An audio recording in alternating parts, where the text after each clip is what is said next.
రైతులందరికీ నమస్కారం. నా పేరు మోహన్ కృష్ణ. నేను నెల్లూరులో ఏరియా మార్కెటింగ్ మేనేజర్గా పనిచేస్తున్నాను.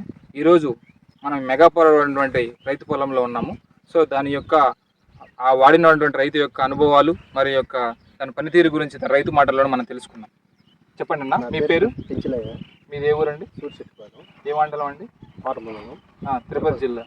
సో మీరు మెగాపవర్ వాడారు కదా, దాని యొక్క పనితీరు గురించి మీరు మా రైతులకు కొంచెం చెప్పండి.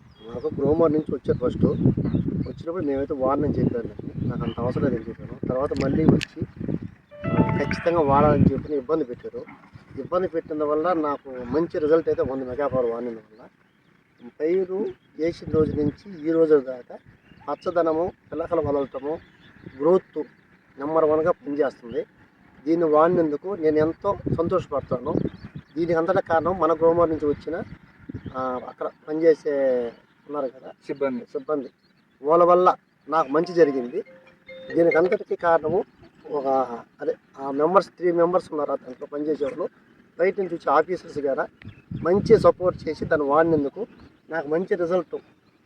రెండోది, నా పొలంలో ఏ రోజు అంత పచ్చదనం లేదు. ఆ మెగాపవర్ వాడినందువల్ల మంచి పచ్చదనం వచ్చింది. పిలకలు ప్లస్ ఎదుగుదల టెంపర్గా ఉంది. పైరు తెగులు లేకుండా వాళ్ళని ముందు కొట్టాలా, వాళ్ళని చేసుకునే ఇబ్బంది లేకుండా నెంబర్ 1గా దీన్ని వాడినందువల్ల నాకు మంచి అనుభవం అనేది వచ్చింది.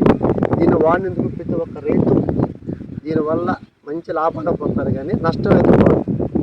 దీనికి సంబంధించిన మాత్రం ఎక్కడైనా సరే, ఏ పొలంకైనా సరే, సౌడున్న పొలం కావచ్చు, మంచి భూమి ఉన్న పనికి మాలిన పొలంలో అయినా సరే దీన్ని వాడిన వల్ల మంచి రిజల్ట్ అయితే కనిపిస్తుంది. మా పొలం అయితే పొలము నెంబర్ 1 అనేదానికి దీనికి కారణం మన గ్రోమర్ నుంచి వచ్చిన సిబ్బంది. చూసారు కదా రైతు సోదరులారా. సో మెగాపవర్ వాడి యొక్క పనితీరు గురించి రైతు మాటల్లో విన్నాం కదా. సో మరింత సమాచారం కోసం మీ దగ్గరలో ఉన్నటువంటి మన గ్రోమర్ని సంప్రదించండి. జై జవాన్, జై కిసాన్, జై హింద్.